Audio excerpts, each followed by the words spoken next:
এমন কি আছে যা আপনাকে অজান্তে শিখরে পৌঁছে দিতে পারে বা আপনার পতনও ঘটাতে পারে?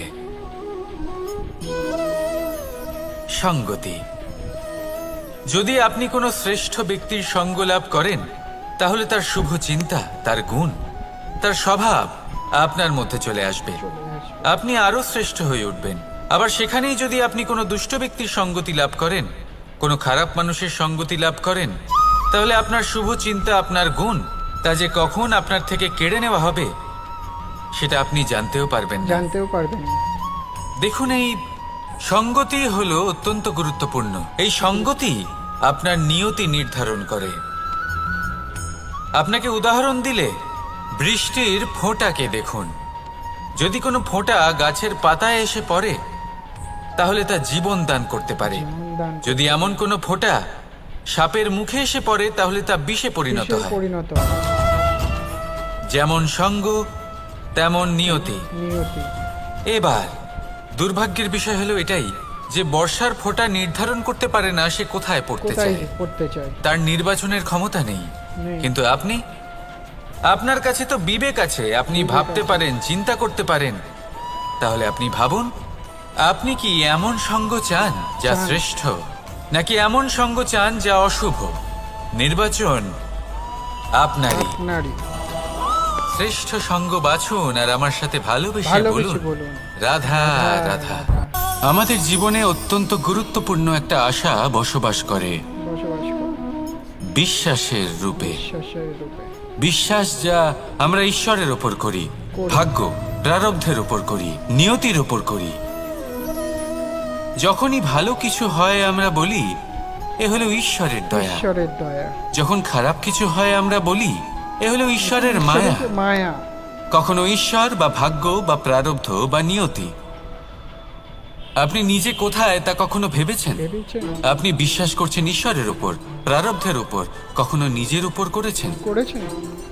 আমি আপনাকে একটা সহজ কথা বলি, যদি আপনি ঈশ্বরের উপর বিশ্বাস রাখেন, শুধুই ঈশ্বরের উপর বিশ্বাস, তাহলে আপনি সেটাই পাবেন যেটা আপনার ভাগ্যে লেখা রয়েছে।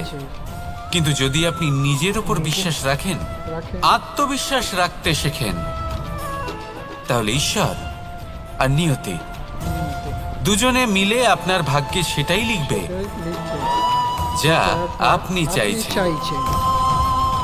তাই মনে রাখবেন, সাফল্যের পথ হলো এই বিশ্বাস। নিজের আত্মবিশ্বাসকে ধরে রাখতে শিখুন, দেখবেন আত্মা প্রসন্নতায় ভরে উঠবে। তাহলে আসুন এই প্রসন্ন ভাব নিয়েই বলুন, রাধা রাধা।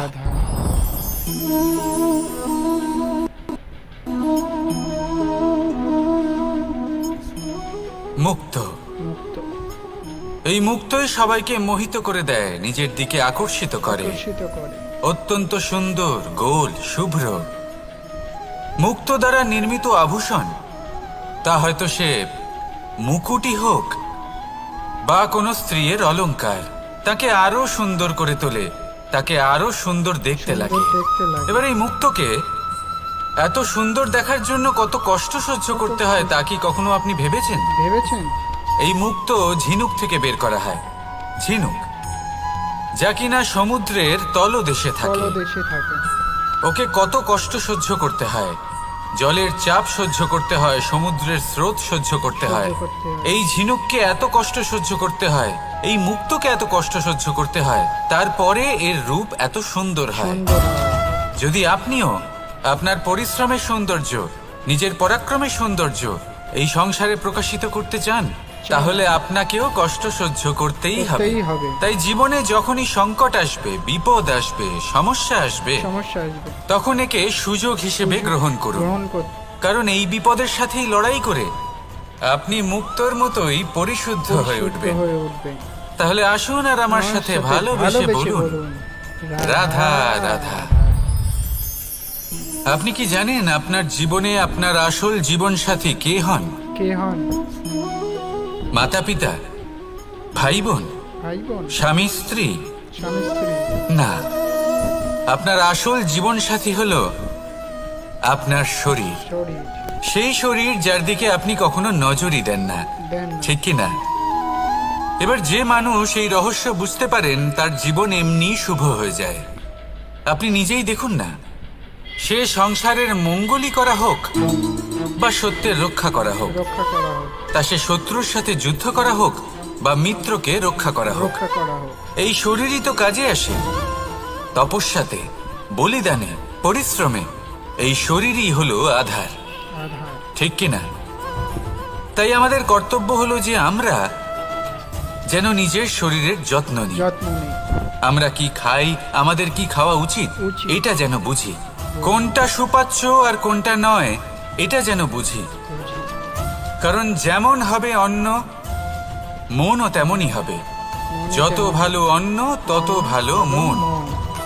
আর সুস্থ শরীর হলো সুস্থ মনের আধার, এ কথা অবশ্যই মনে রাখবেন। আর যদি মন সুস্থ থাকে তাহলে সকল শুভ উদ্দেশ্য পূর্ণ হবে। তাহলে আসুন আর আমার সাথে ভালোবেসে বলুন, রাধা রাধা। কথায় আছে যে দৃষ্টি অত্যন্ত কঠোর হয়, অত্যন্ত শক্তিশালীও হয়। কথায় আছে যে কারোর উপর যদি কুদৃষ্টি পড়ে তাহলে তার বিনাশ কেউ আটকাতে পারে না। এই যে কুদৃষ্টি, এর উপাচারও আমাদের কাছে রয়েছে। যখন আমরা বাড়ি নির্মাণ করি তখন একটা কালো মুখোশ লাগাই, যাকে রক্ষা কবচ মনে করা হয়, কুদৃষ্টি থেকে বাঁচার জন্য। যখনই কোনো বাচ্চা বাইরে যায় তখন তার মাথায় আমরা একটা কাজলের টিপ পরিয়ে দিই, কুদৃষ্টি থেকে বাঁচার জন্য। অর্থাৎ এই সংসারে কুদৃষ্টি থেকে বাঁচার উপাচার রয়েছে। উপাচার যদি কিছু না থেকে থাকে তাহলে তা হলো দৃষ্টিভঙ্গি। যদি আপনার দৃষ্টিভঙ্গি অনুচিত হয় তাহলে আপনার পতন কেউ আটকাতে পারবে না। না পারবে কালো মুখোশ, না কালো টিপ, না স্বয়ং ঈশ্বর। সেই জন্য নিজের দৃষ্টিভঙ্গি শুভ করে তুলুন, সব কিছু শুভই হবে। আসুন আমার সাথে ভালোবেসে বলুন, রাধা রাধা। কথায় আছে যে জীবনের আধার হলো সম্পর্ক, প্রসন্নতারও এবং ঈশ্বরের সাথে দেখা পাওয়ারও। এবার এই সম্পর্কের আধার আসলে কি? সেবা না, বোঝাপড়া না, অপেক্ষা না। এই সম্পর্কের আধার হলো বিশ্বাস। যদি বিশ্বাস ভেঙে যায় তাহলে জেনে রাখবেন যে সম্পর্করূপী এই ভবন, এর ভিতই ভেঙে গেল। আর যদি ভিত ভেঙে যায় তাহলে সেখানে অন্য কোনো ভবন নির্মাণ সম্ভব নয়, সম্ভবই নয়। এই সমস্ত সম্পর্কের বিশ্ব বিশ্বাসে বসবাস করে। এই বিশ্বাস হলো অত্যন্ত গুরুত্বপূর্ণ। এই বিশ্বাসের জোরেই আমি আর রাধা কোনো সাংসারিক বন্ধনে আবদ্ধ না হয়েও এক অত্যন্ত দৈব অলৌকিক বন্ধনে আবদ্ধ। এই হলো বিশ্বাস, যার দ্বারা 11 অক্ষৌহিনী সেনার সামনে অর্জুন দাঁড়িয়েছিল এবং জয়ী হয়েছিল। এই বিশ্বাস হলো অত্যন্ত গুরুত্বপূর্ণ। তাই বিশ্বাস করতে শিখুন, বিশ্বাস দিতে শিখুন, বিশ্বাস পালন করতে শিখুন। আর আমার সাথে ভালোবেসে বলুন, রাধা রাধা।